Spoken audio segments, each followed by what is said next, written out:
Jermaine. Just hold for a second. We'll be starting soon.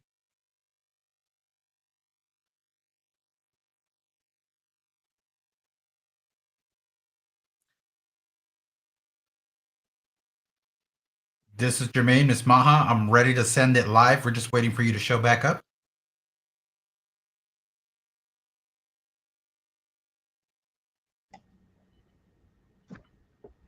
Here.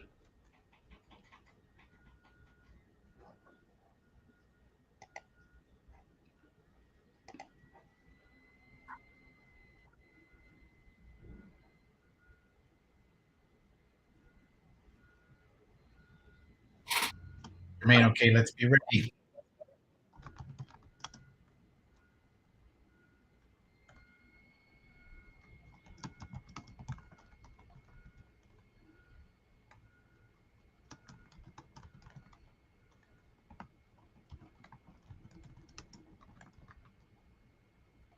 Miss Maha, we're ready to start live.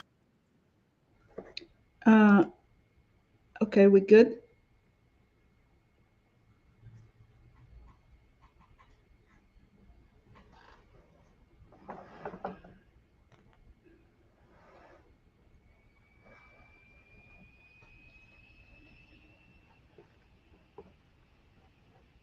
Miss Maha, Jermaine says yes, we're ready. We can go ahead and begin.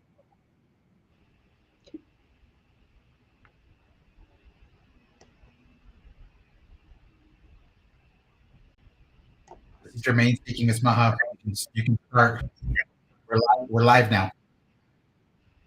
Okay. Thank you for that, Jermaine. Good evening, everyone. Thank you for joining us this evening. I am Dr. Maha Jacobs, co-founder of Co-Fusion Group. I'm Black, female, wearing a multicolor shirt with a hijab scarf with yellow and orange stripes framing my face and glasses. Behind me is a brown and beige curtains and a picture that has the 99 names of God in a frame. Um, I represent Co-Fusion Group. You will meet my partner in crime, Dr. Julie Rims Mario, later. We at Co-Fusion Group are delighted to collaborate with the California Association of the Deaf and on-air production in bringing to you an inspirational speaker. I would like to introduce to you this evening our speaker, Christopher Johnson, commonly known as CJ in the deaf world. He is an educator and an inspirational leader who advocates for empowering the deaf community at large and Black deaf youth in particular. His leadership focuses on implementing community based activism to build confidence as he bridges the academic and community divide. In CJ's quest to building confidence in youth using social empirical approach, he leans on passion, patience, and persistence to work in removing barriers that are threat to humanity, that which connect us one to another. Tonight, CJ will be talking to us about the topic of Black deaf students. Um, his title is Behind the Veil of Deaf Education. He's going to share with us transformative steps we must consider when we are serving Black deaf students. So I yield the floor to CJ, and I'm excited to introduce him. And after CJ presents, um, Kavita uh, Pipalia, who is the president of the California Association of the Deaf, and Julie Rems Mario, my partner and co-founder for Co-Fusion Group, are going to be moderating the questions that I hope as you are listening and watching CJ, you would feel free to write down questions that you have so that at the end of the presentation, we are going to have the floor for Kavita and Julie to moderate and the conversation with CJ. So thank you for giving me these few minutes. I'm excited to listen to what CJ has to share with us. So I will leave and I will give this space now for CJ to present.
Our last webinar for the year.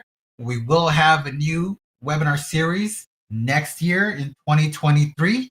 Keep an eye for a series of 5 exciting webinars coming to you soon from the California Association of the Deaf. I'd like to check in with Julie Ramsmario, see if Julie would like to make a comment while we wait for Christopher to reconnect.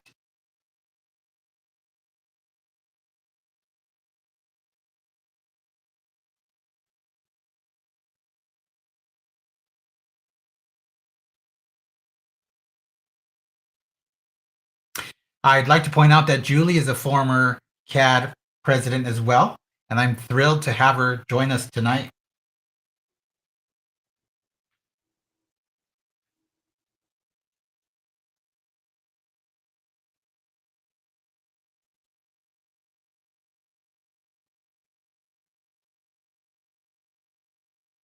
This is Julie.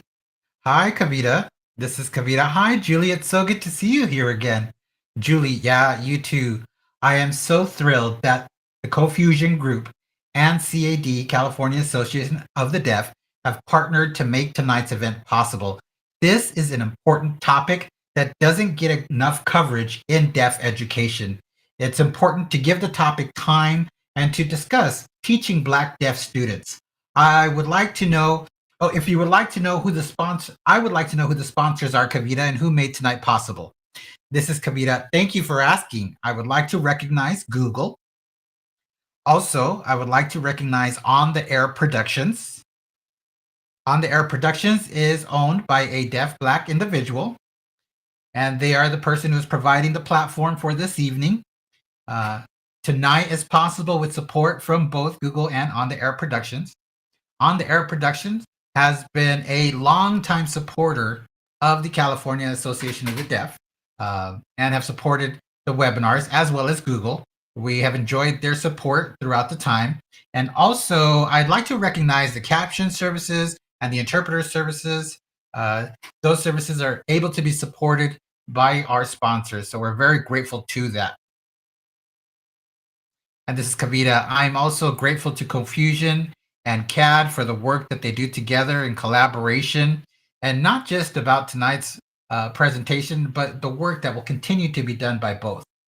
This is Julie. Yes, I know that it's somewhat cliche, but it's extremely true. The saying, it takes a village to raise children. Right, says Kavita. Julie here. That's exactly what we're doing tonight. This is Kavita. Definitely what we're doing tonight. Definitely. This is Julie. I am being told we're ready. We will see you again at the end.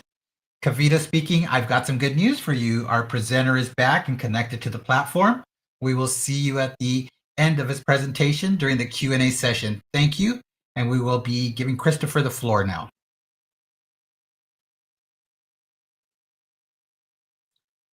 This is Christopher speaking. Good evening. Hello. We always say mic check, so I'll do that now. Visibility check, I'll do that as well. Looks like it's all coming together. CoFusion and CAD have provided this platform to share my journey with you, and I am grateful for that.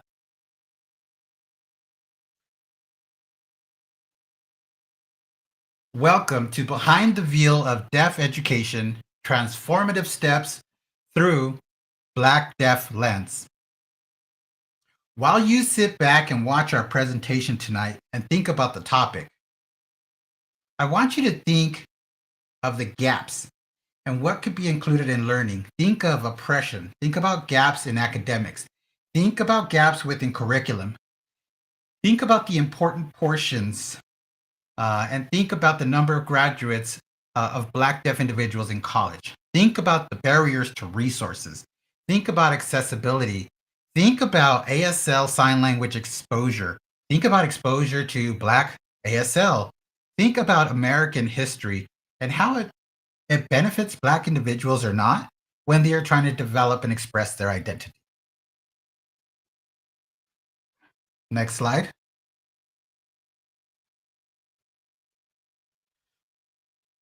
As I get going tonight, I'd like to give you an idea of what topics I will cover tonight. Well, we're going to start with an introduction. And after that, we're going to cover being passionate. What does that mean? Persistence. What does that look like? And personal attachment.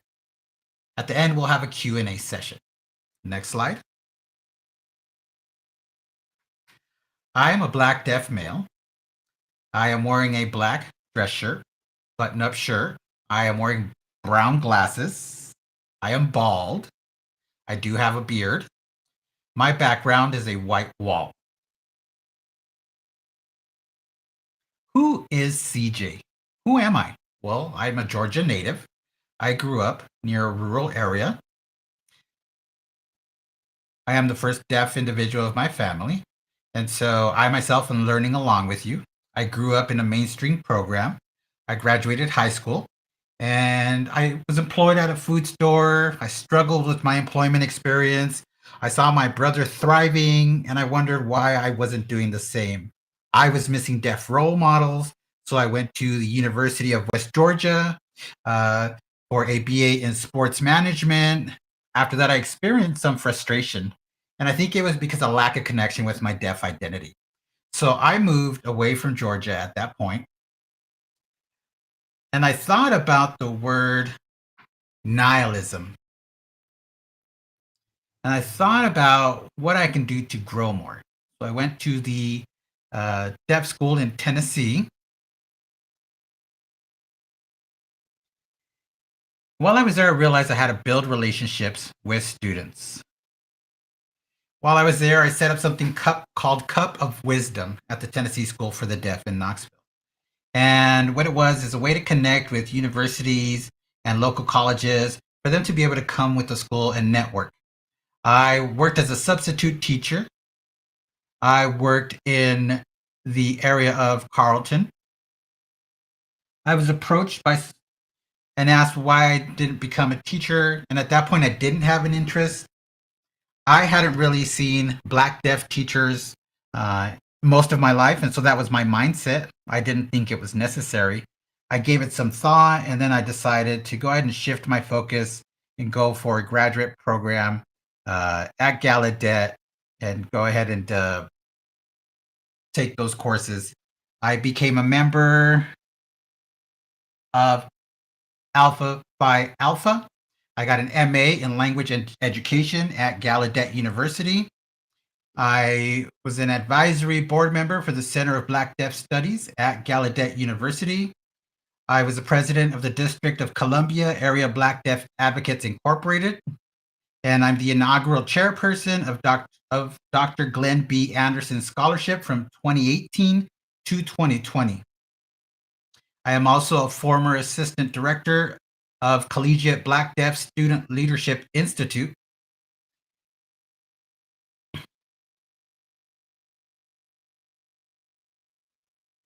I was also the assistant director at the Oakland Center in California. The interpreter missed the name of the organization. So all those pieces together make me who I am. Next slide, please.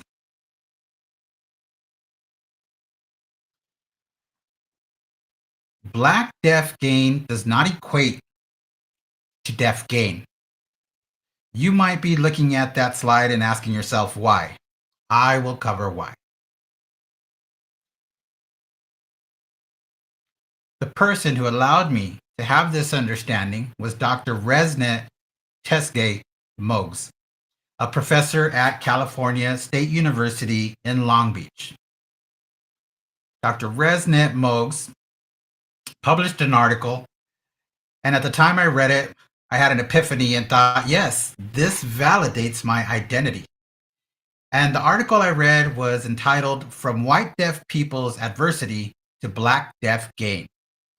Through reading that article, there was a comparison made of Black deaf gain and deaf gain, as well as Black crit.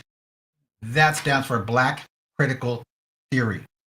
It draws the focus on the Black experience, specifically anti-Blackness, which is a social structure that is seen as an antagonism in which Black is a despised thing of itself.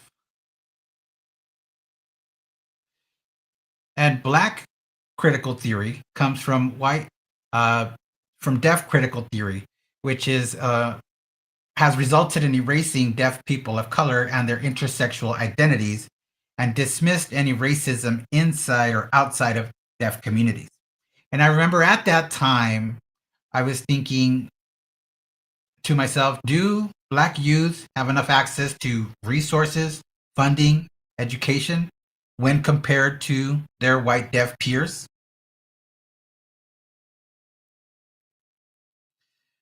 Black deaf youth have different needs because they are a different community. Next slide, please.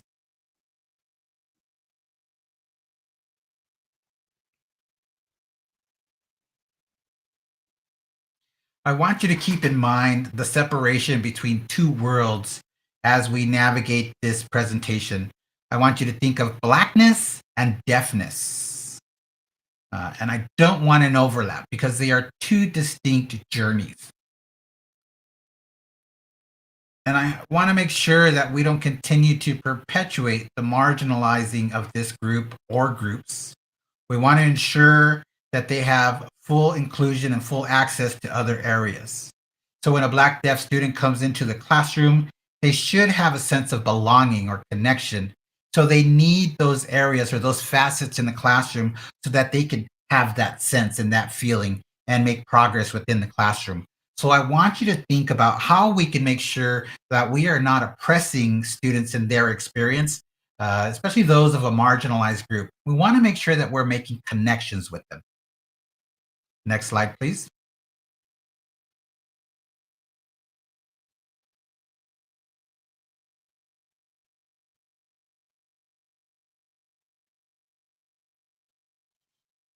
Students have skills, and it's important for them to improve those skills. They can do those through encouragement, discussion, back and forth dialogue. That does allow the intellect to develop, grow, and also by involving community leaders, they can also serve as a catalyst for that influence. And then that intellectualism can change the world.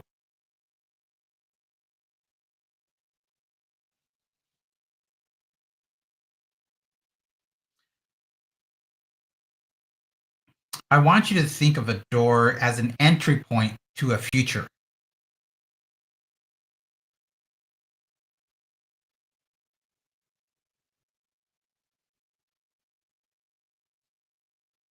Think of a variety of pathway programs forming a pipeline to students' aspirations, kind of like the resemblance of acknowledging uninspired youth to fulfill their future vocations. That would include the utilization of their crafts while furthering their goals so that they could meet those visions that they have of themselves of furthering and reaching their goals. So, what do I mean by this? For example, let's say someone likes working at a barber shop. Somebody would like being a rapper. Somebody would like being an entertainer or a dancer. There are a variety of interests. So, how do we make sure that we provide these students the exposure to their areas of interest so that they can develop growth in those areas? How do we instill thinking and emotion so that they can further develop towards their goal? Next slide. Think of the hearing community and then also think of the deaf community. To be a Black deaf male in America, and I can't speak for the majority, I'm only speaking of my journey in relation to both groups. And talking about equity amongst both groups, there isn't a single type of equity. There is equity for one group, and there's a different type of equity for another group. Think of the demands for a Black deaf community versus just the deaf community. Those demands for each are extremely different. I'll give you an example of that. In a hearing environment, in a classroom, people become allies? Most of the time, they don't. There's more education required in that hearing community. So, with a deaf youth community, there's autism, there's racism that needs to be addressed. Next slide, please.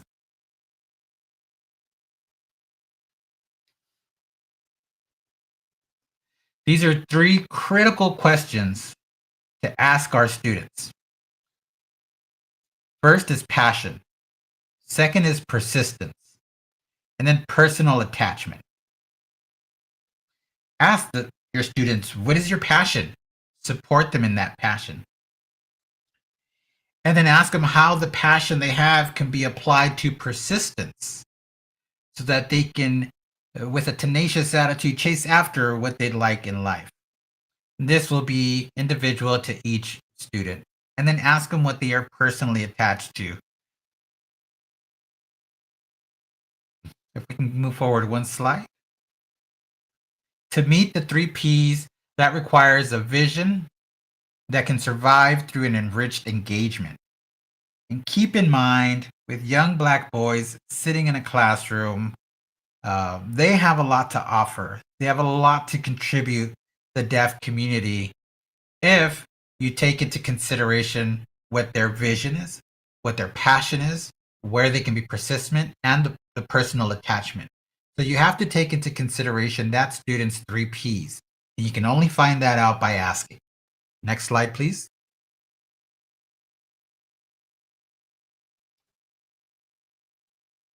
I'd say it's similar to nurturing a tree or a plant.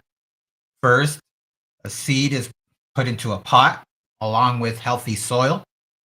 Then it is nurtured via watering and consistent uh, caretaking. And of course, we've all heard the old adage of the mustard seed, and I believe it's the same. The mustard seed needs nutrition in order to grow, and it's the same with humans. Humans need nutrition uh, and exposure to stories to be able to develop their mind and grow as well. Next slide, please.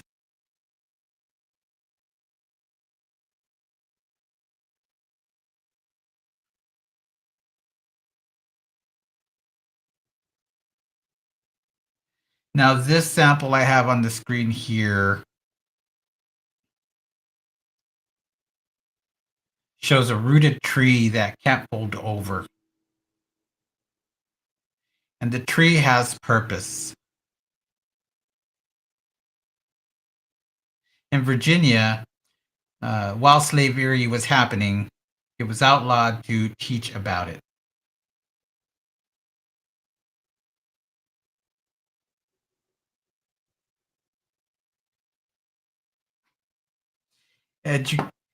Educating slaves, excuse the interpreter, educating slaves was against the law in Virginia.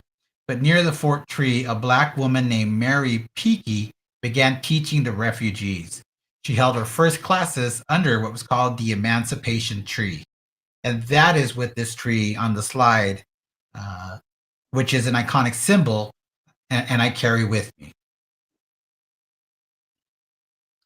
So the Black deaf student is not just Black, they may have intersectional identities.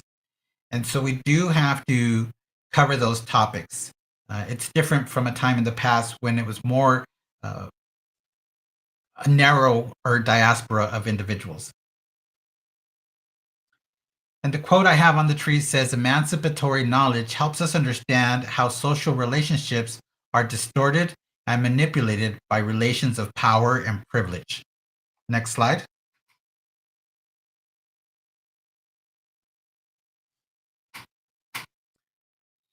I'd like to cover the first P, passion.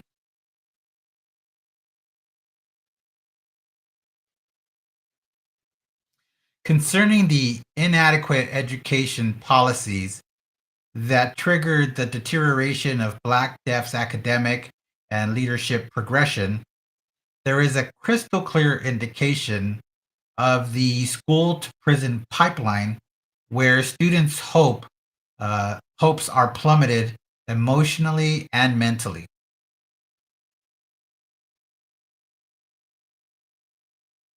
Now, how can we avoid the school to prison pipeline? In thinking, we can apply an example of the medical field. One has to have confidence and trust in a doctor. It is doctors' responsibilities to reset the body. Then it's also similar to imagine that it is the educator's responsibility to reset the mind by reestablishing the desire to learn. It is important to zero in on our focus of motivational, inspirational, belief, and relationship gap. That will allow the students to find their passion.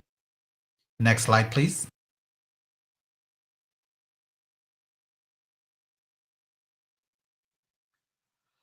Oftentimes we see resistance to creativity, resistance to modernization of the classroom teaching pedagogy, which leads to a higher number or quantity of minorities who are incarcerated or drop out. In other words, students have been lured into the wrong path and placed in jail or prison.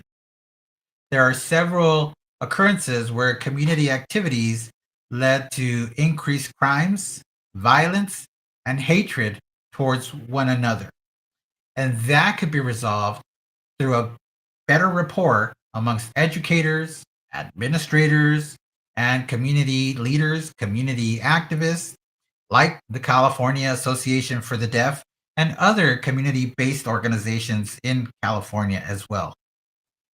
This could also extend to the entire states, where community-based organizations can come together and have the conversations and include the parents, since they are the caregivers of the children, and talk about how inclusion can look in education and make those community connections. Next slide.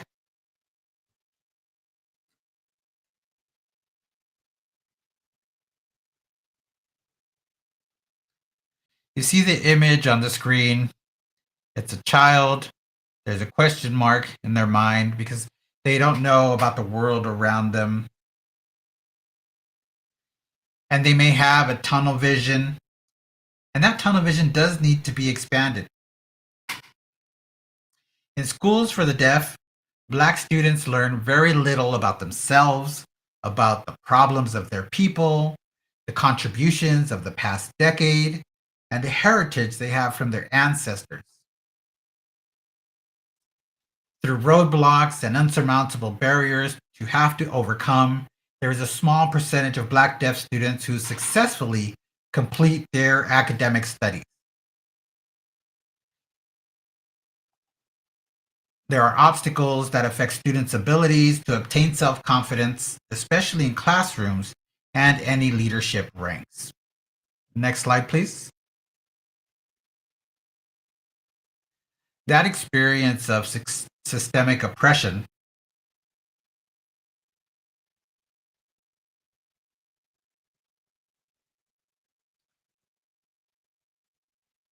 can be worked against by sitting with the student and talking about their experience. Or are educators making assumptions about Black deaf students' behavior? Do you feel like they are something to be controlled? Do they seem too wild to you? So you need to have a sit-down conversation with your deaf Black student. See if the curriculum is a fit, because the curriculum has not necessarily convinced Black students that they are inferior to white people. Historical inequities such as segregated education, concentrated poverty, and racial disparities in law enforcement all contribute to feeding that pipeline. And the school to prison pipeline is one of the most urgent challenges and topics to be discussed in education today. Next slide, please. We are currently in the 20th century, and note the legacy of slavery and discrimination that continued. Several states, primarily in the South, had no public schooling for African Americans, no opportunity for academic engagement until the 20th century. We are now in the 21st century, which means that this was not too long ago. Next slide, please.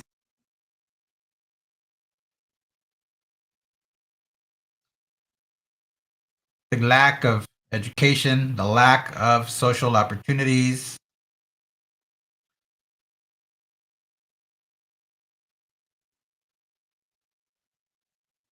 have often gone unattended. And in addition, there are 11,000 alternative schools designed primarily for students with disabilities and students with discipline problems and other traits that sometimes are better served in less traditional settings.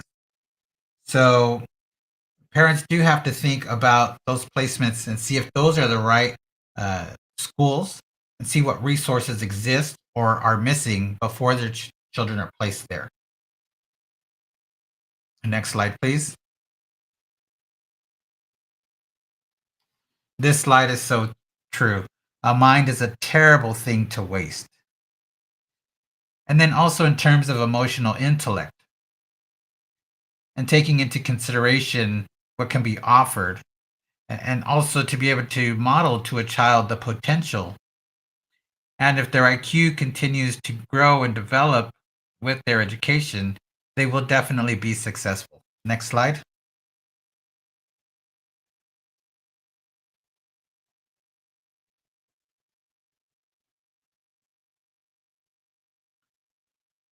The problem is a perception and expectations. There is a dynamic that can influence academic achievement and success, but that really is dependent on teacher expectations. Are those expectations set high enough, or are they for some reason reduced? How can teachers see deaf students and their characteristics and abilities in the classroom? Do they see participation? Educators should take those into consideration and modify their teaching styles to be able to stimulate the student to be more involved in the classroom so that they can develop. Next slide, please.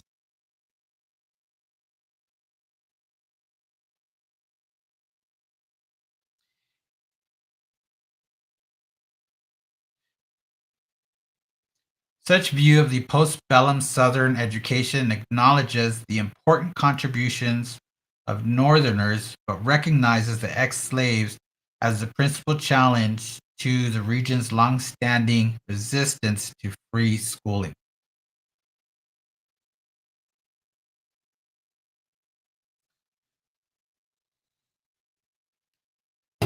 So there are gaps in the curriculum, and those gaps are what cause the students to not feel connected. Next slide, please.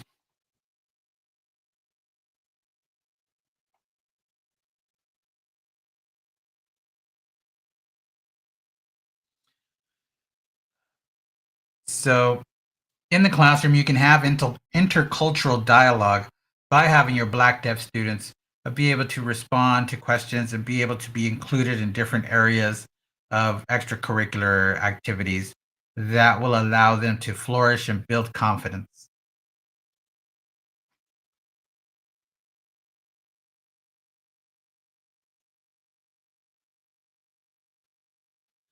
So by removing barriers and providing more access, uh, the students can build more of the inner day confidence, inner self confidence, excuse me. And now I have several questions for thought. One of those questions is, what result is the driving need for improvement? Another question is, what exactly is the behavior causing a problem? Is it the deafness? Is it an additional disability? And what resources are needed to provide support? Another question is, what is the impact the behavior is having? Are expectations clear? So I want you to think about those questions and how you can apply them in your work, in your teaching. Ask yourself these questions as you work through supporting your students in your teaching work. Next slide, please.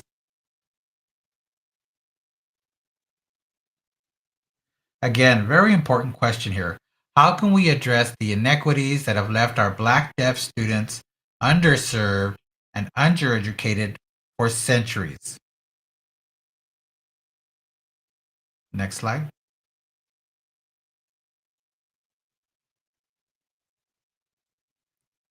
Okay.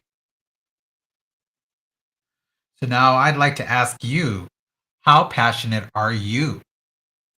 What are several ways that you can support Black and Brown deaf students' critical thinking skills in the classroom? What type of resources can you expose them to? For example, have you had discussions on Black ASL? Have you covered articles that discuss Black ASL? There are quite a number. Do you have conversations about challenges? Do you share and draw out the dialogue? Do you draw out their creativity via the use of resources? Next slide, please.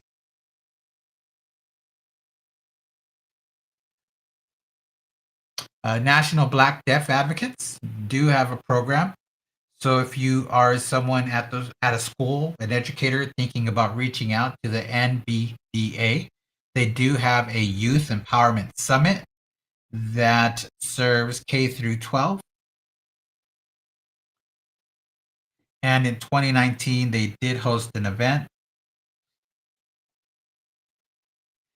So you can reach out to them and see how your students can attend. Their meeting was in Alabama. You'd have to look online for the further details. The conference really allows those late developers to flourish. It's important to provide these students an opportunity to socialize with other intelligent people. There's a lot of self-realization that happens during that conference and how they can give back to the Black deaf community themselves. Next slide.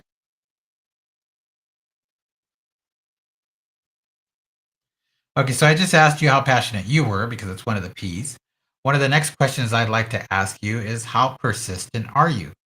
In order to develop the courage to be and to speak, it is often necessary to build up a strong sense of identity within the marginalized group. That means, for example, looking back at the mention I just gave to the NBDA conference, are you including your Black deaf students to be a part of that, to be a part of their school union if they have one? Are you encouraging them to be a part of the student government body? And it's important to continue those efforts. Next slide.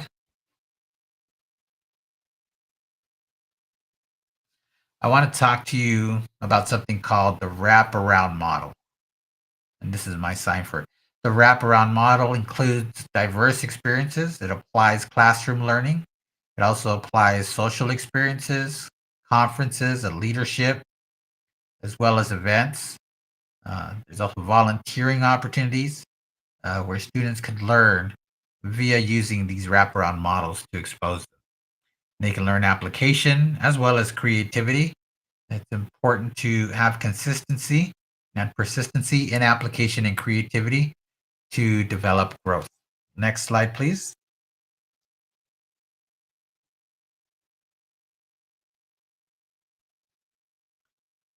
Deaf fragility represents the mentality of deaf people in the US who have been fighting for their rights, and deprived of talking or thinking through challenges. With such deprivation, some deaf people fail to build up the tolerance uh, needed for discussions, the thick skin, so to speak, needed for discussion. And when this happens, deaf people often lash out of anger or withdraw. That withdrawal being an avoidance to conversation or dialogue. So it does take compassion to reach out, and it also takes resources to be shared so that a person can realize, a Black deaf student or deaf and brown student can realize that they're not alone. Uh, and so there is deaf fragility that exists, but we can work through that. Next slide. I want to go back just a bit to the previous slide. Thank you so much. I'd like to mention a time when I was a college student. I was an undergrad at the University of Western Georgia. It was a mainstream program. I had somewhat limited access. I had cart services. I had a tough time interacting with other students. And quite often we recognize deaf fragility and we cope via balance. And at that time, I wasn't aware of it, but I wish I had had deaf role models who could have led the way, who could have spoken to me about deaf fragility and about the Black deaf experience. It's important to recognize the difference between both of those, deaf fragility and Black deaf fragility, because both do exist and they are different. Next slide, please. This slide helps me realize that it's important to recognize intersectional identities of deaf people when thinking about employment experience and outcomes. And I believe the number is about 42.2% or 4.2% of Black people get degrees. And so we want to increase the number of Black deaf people that are receiving degrees, increase the number of Black deaf people attending apprenticeships, uh, so that they are more diverse, immersed in different fields, and that will cause systemic change.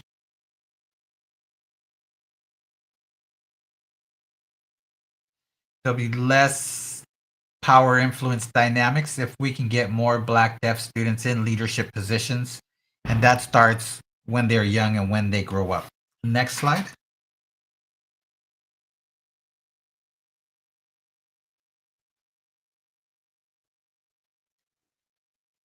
How can you involve Black deaf students in education? You can use games within your curriculum system.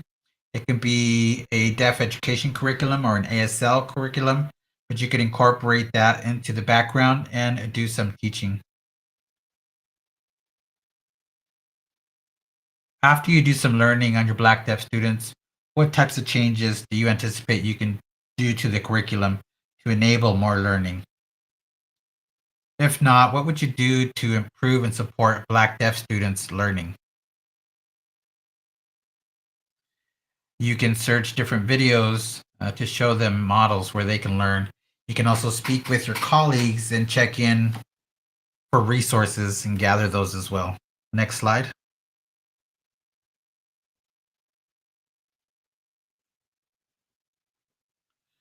This slide I'm showing you has the Black Deaf Center. They have a website as well as an Instagram and a Facebook. You can visit that page to see the resources that exist. Next slide. As I mentioned, I'm an advisory of the board at the Center for Black Deaf Studies. So if you are thinking about registering for the first ever Black Deaf Studies Symposium titled Why Black Deaf Studies Matter, a Defining Moment. This will be an event happening in DC. It is a conference, again, first ever, so it is historical. ASLTA uh, has Black deaf teachers, but this symposium will be an area where those teachers come together and we can talk about the Black deaf education experience. So I covered passion, I covered persistence, and I mentioned personal attachment. Let me expand on that. I'd like to ask what your values are, what your mission in life is, what your vision for life is, yeah, and then also find those out of your Black deaf students as well, and build confidence and relationships with them.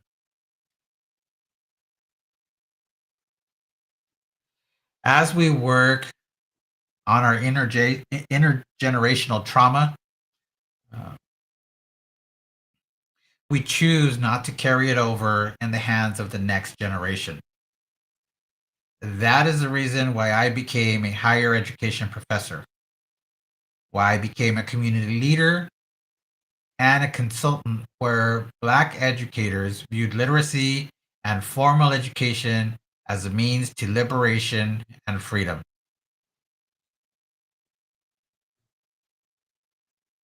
And I think to myself, right, always talking about reading. And I remember being young, I didn't want to, I didn't have any motivation. And the reason for that could have been because there was a lack of Black deaf role models, because there wasn't anything in print that I could connect with. There are Black deaf, Black hearing writers, but there needs to be more Black deaf writers who share those emotions and thoughts and express them in books. Next slide.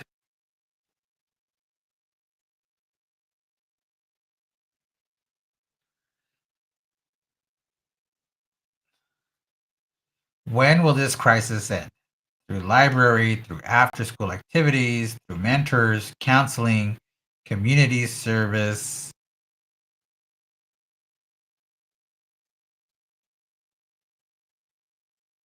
These are all opportunities that offer different types of learning and exposure to Black and Brown deaf students.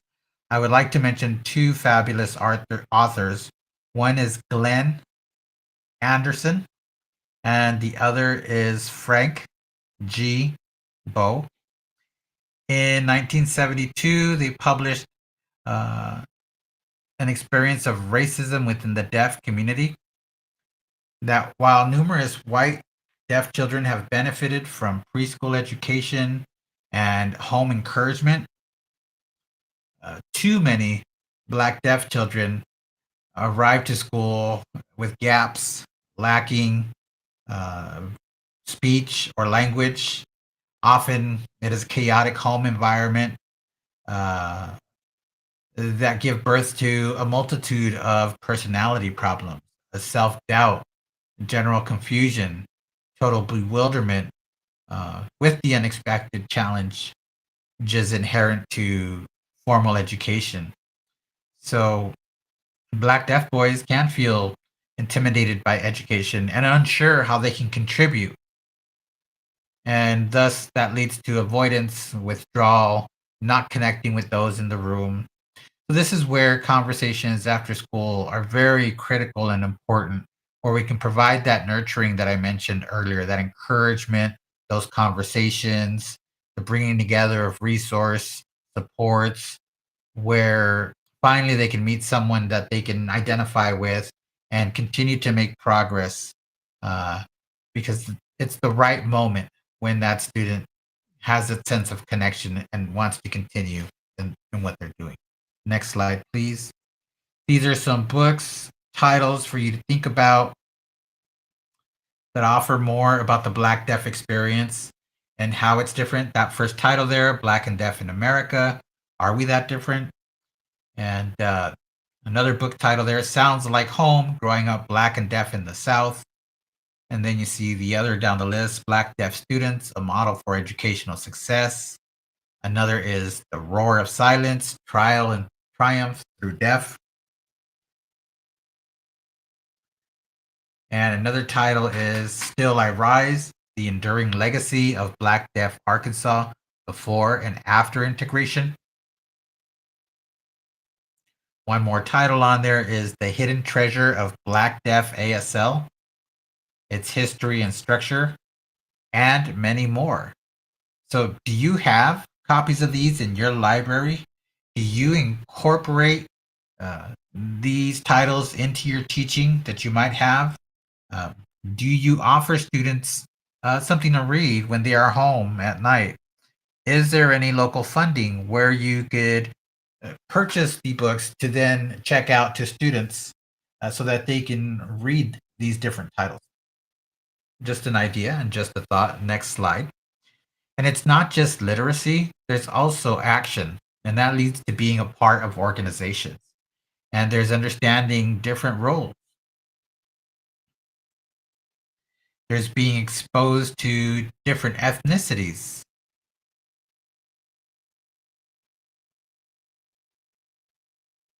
Does your school or deaf school have a Black student union? And do they include the Black deaf community? In your K through 12 student body government, there's often challenges in sharing resources to help those students feel as leaders, feel that they can fill those leadership roles in student body government. And that's both on campus or off campus. How can we help Black deaf students understand equity? How can we support Black deaf blind students? How can we support the different facets of the community? And how can we engage the Black deaf community in generating those supports as well? Next slide.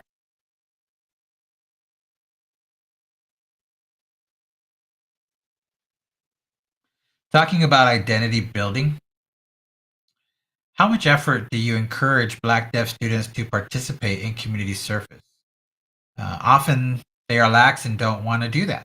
So, how often do you challenge their critical thinking skills in group discussions and writing? Have you had discussions about their future career and goals? If so, how can you explain better how they can reach those pathways? How can you find other deaf professionals that have the talents and have worked these strategies and achieve goals similar to those of your students? In this coming year, uh, over the course of months, you can invite guest speakers, you can show a video, you can read an article as a class or discussion that focuses on this, and you can do that throughout the year. Next slide, please.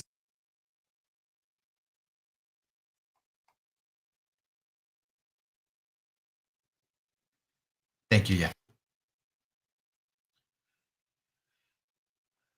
This work contributes to addressing the gap in research literature on language and literacy education of Black deaf students to improve language and literacy practices for Black deaf students and subsequently increase the graduation rates of Black deaf students with high school diplomas. That will allow them to gain employment and contribute to society at large. Next slide. Again, the question is on the screen. How can we together address the inequities that have left our Black deaf students underserved and undereducated for decades? By having conversations with them, by telling them how much they have to offer, by indicating that they can achieve success with supports, by making comments saying things like, you can be a businessman, you can be an entrepreneur, you can be an attorney. Even if there's resistance, continue to encourage deaf, Black, or brown youth with that. Maybe they haven't been exposed to someone in that career. Maybe they don't know anyone in that career. So be sure to provide that exposure, share articles or information on that. Next slide. In closing, I'd like to end with passion, persistence, and personal attachment. Those three are critical for you to know. You need to understand what your Black and brown deaf students want to do in life, what their passion is. You need to understand the driving force in their life. That will indicate to you their level of persistence and what they want to do. You need to continue to push beyond their comfort zone. You need to develop that sense of value where they feel validated and that sense that they can achieve what they like in life, regardless of having doubt. I'd like to add, you can follow me on Facebook. You can find me by searching Deaf Creative Minds. And you can find me on Instagram at I am Christopher D. Johnson. If you would like to follow me there, I am now looking forward to our Q&A session.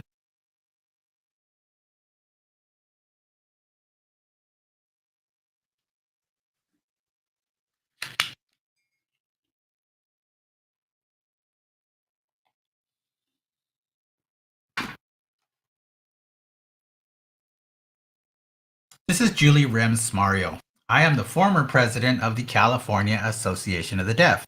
The current president is Kavita. I am excited to join you tonight again for the symposium. To mention the symposium on January 2023 at GLAD in Southern California.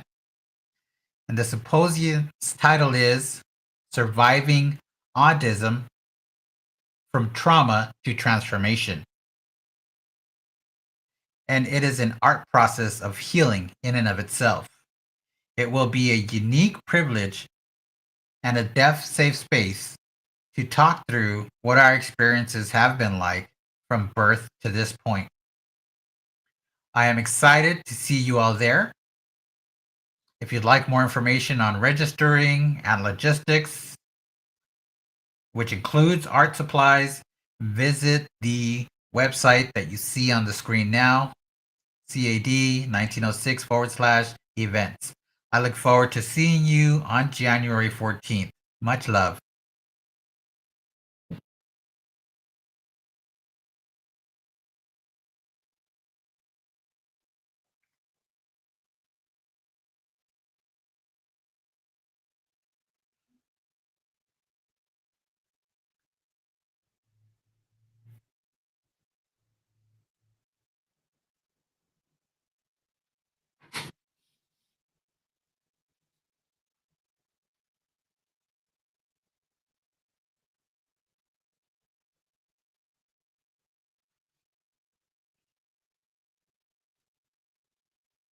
This is Christopher. Hi. Julie and Kavita both. Hi. This is Kavita. Christopher. Wow. This is Christopher. Yeah. What are your thoughts? This is Kavita. Fantastic information. Julie speaking. Yeah, that was some top notch information. And before I start, says Julie, I want to give an image description. I'm a white female with gray hair. My background behind me is similar to a gallery of artwork. I am thrilled to be here. My name is Julie Rems Smario. And I do have questions ready for you already, Christopher. Let me ask, are you ready? Christopher here. I was born ready, Julie. This is Julie. Okay, first question from the audience. What are some examples of how allies can support Black and Brown deaf students in the classroom so that they can feel included? Christopher? This is Christopher. That is a great, really great question. I remember when I was in high school, I felt so lost. I just couldn't connect with any other student. The students were white, they were motivated, they were there to learn ASL. They did that by watching the interpreters, and they found their skill. Uh, and you find your skill in by finding what's important to you. Different deaf individuals, regardless of their race, need to have skill and need to have an identity. And then you need to work together with Black and Brown deaf students so that they do the same and they can do that. So it's important to identify skills and see how we can use those skills in conversation to provide cross support to other deaf students. When the needs of the community are fulfilled by the community, it allows for the most amount of growth. Oh, that's so true, says Julie. This is Christopher. Conversations, dialogue, real world application by these diverse individuals need to happen. How do you incorporate that? You can ask the students when you're away at home, right? What is happening and how can we connect and support you in the classroom through that? Julie says that you're saying relationships are very important, Christopher. Right, says Christopher. You need to develop those relationships. Kavita speaking. Number two.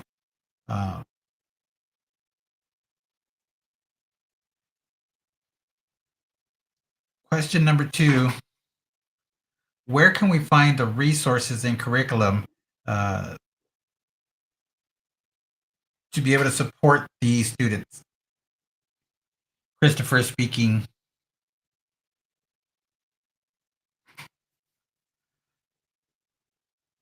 One example is the American Sign Language Education Association.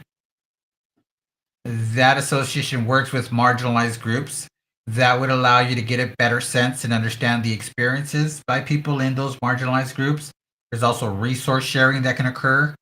I know that there are conferences at times and other conferences beyond Deaf Ed, other conferences beyond ASLTA, and getting familiar with those unknown conferences. I guess it's finding the cold market versus the warm market. That is a choice to maintain oneself in the status quo of conferences, so to speak, or to exit that and open oneself to a wider spectrum of engagement and learning. And we have to understand that we don't know what we don't know. It's important to be transparent, to ask for help, and seek those opportunities that will be able to give you the help you need. Thank you for that responses, both Julie and Kavita.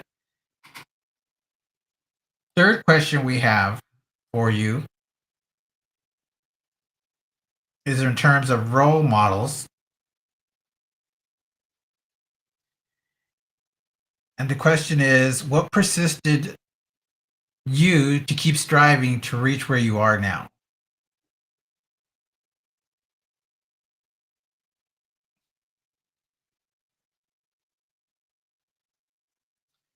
This is Christopher. To be a Black, deaf person in the South, especially in the rural South, oftentimes I've had that tunnel vision uh, where I don't realize that more exists beyond what I know. And as I met more and more deaf individuals, especially at the school in Tennessee for the deaf, and they were all signing, I had a realization and I told myself to retrospect and think about my ancestors and to understand truly my roots to my identity. If one can do that, that firms the foundation for yourself as a tree, and that takes time to develop. And that's why in Tennessee, I developed that club that I mentioned earlier called Cup of Wisdom, where we applied a range of spectrum, the range of spectrum of identities in a professional setting. And I used those experiences to be able to give back through socializing uh, with the students. I did want, and I do want the students to have more than what I had. I want them to thrive beyond what I was able to thrive. And so I recognize my responsibility to have that follow through and to give back to the community. That is my passion. Wow, says Julie. And often that's achieved by reading of more materials. And Julie asks, like what? And this is Christopher. Well, the more you read, the better you know yourself. And it improves your ability to express yourself. It improves your ability to identify issues. Once a Black deaf individual can identify those issues, then we can share those issues with those that aren't familiar with them. And that can improve the deaf community overall. It is a long process. It's not something that is immediate.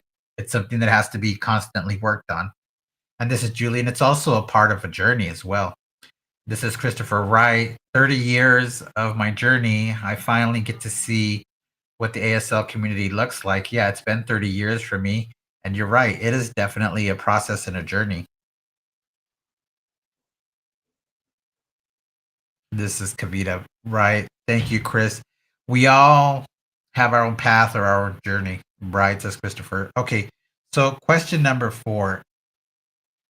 How much do you think parental involvement contributes to the academic success of Black students? Do you think they play an important role?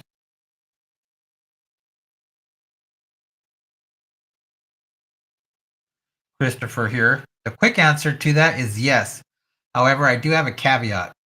Keep in mind a person's intersectional identity. Again, that word intersectional, coined by Dr. Kimberly Crenshaw, helps us understand the multiple facets of oppression within an individual's various identities. I mentioned that in the 20th century, there was finally access to that past. And so we have to remember that in the past, there was nothing but oppressive experiences. And I don't blame it on the parents, but how can we support parents? I think that really ultimately becomes the question. How can we support parents via deaf mentors? I know that some states have organizations that offer deaf mentors to parents, but there's often a cost. One has to ask, are those costs covered? Usually, if they are covered, parents will be involved with deaf mentors, and that creates a mind shift. And when there's a mind shift, there's a huge impact on the deaf youth.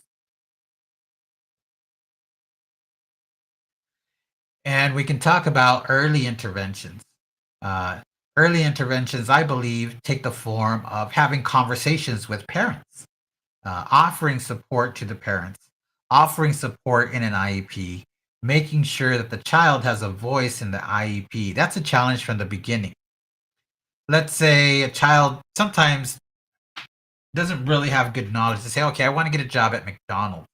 And that's where the support comes in to the parents, where it can be shown to the parents that a deaf child can become more than that. And so that allows the parents' expectations to be raised. It allows a child to increase their goals. But overall, I'd say definitely parents' expectations do have a huge impact on their child's development, not only mental, but emotional and spiritual. I agree, says Julie. This is Kavita. Okay, with that question, I want to go back to another question that was asked as well. And that question is, how can we make the teaching curriculum more inclusive to where it includes the parents? How can we make something like that happen? This is Christopher.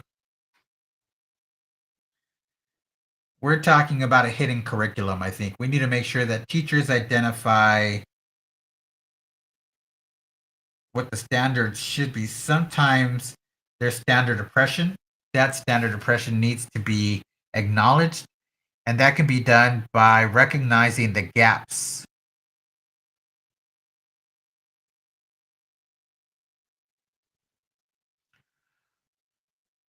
One can take into consideration classroom presentations and see if they are a fit for the classroom diversity. And if not, then it needs to be changed. I don't think there's a single type of curriculum that applies to all students. I think curriculums need to be modified. One can use the news to modify curriculum. It's important to find opportunities to be able to adjust the curriculum so that it can be more inclusive. And I think making curriculum more inclusive takes a lot of work. It involves being involved in more conferences. It involves a lot of self-teaching because we really need to teach ourselves first before we can teach anyone else. And so you really need to read those books that I mentioned instead of just making your students read them. You need to read the material too so that it can instill within you a different thinking approach, a different way to approach these issues. So if you do the reading and the unpacking of these materials, then you will understand what changes you can make to your curriculum that align with your values. All right, says Kavita and Julie. I was going to make another comment. Julie says, go ahead, Chris. Don't let me interrupt. This is Christopher. I remember at a high school being overwhelmed in the classroom. But what I remember the most about the teacher in that classroom was their creativity and how inclusive they were. So those are the parts of the curriculum that you can adjust yourself so that the students make that connection with you and they'll make the connection with the curriculum. This is Julie speaking. Christopher, I have to say you have a lot to offer. You did grow up, experience trauma, struggles, challenges,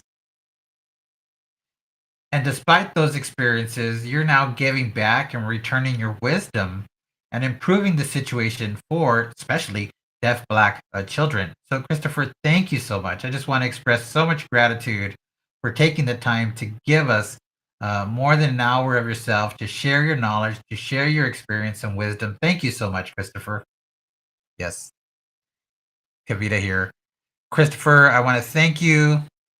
And also, I want to thank CoFusion for bringing you here and having you be a part of our webinar tonight and the partnership with the California Association and the collaboration together. I think it's a nice wrap up for the end of the year. Also, Christopher, we're not done. We're not done yet.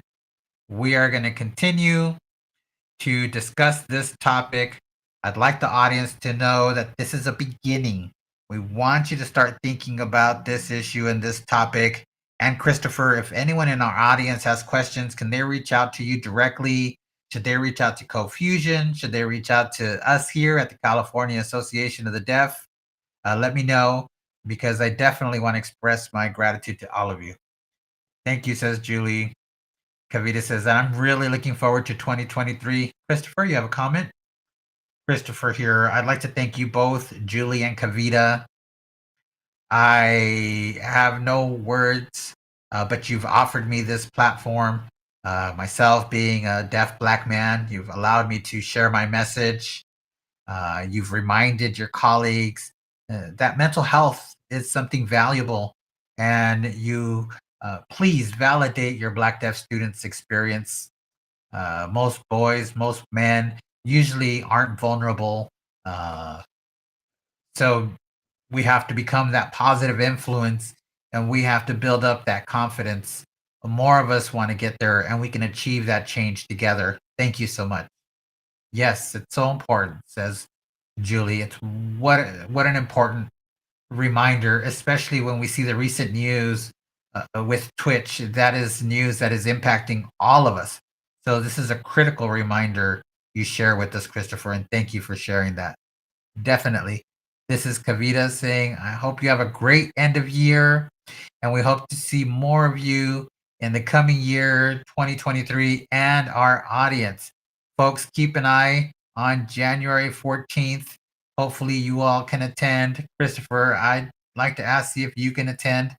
I'll put it in my calendar, says Christopher. Kavita says, maybe we can get you to present there again, too. Definitely. This is Kavita. I'd like to thank our cart provider and our interpreter and Miss Maha, who introduced Christopher. She is one of the co-founders of CoFusion, along with Dr. Julie Rem Samario. They are a fabulous team, and we are extremely grateful to them. Folks, have a good evening. Thank you so much for attending tonight. And Julie says, happy holidays. Kavita says, happy holidays indeed, and a happy new year. Good night.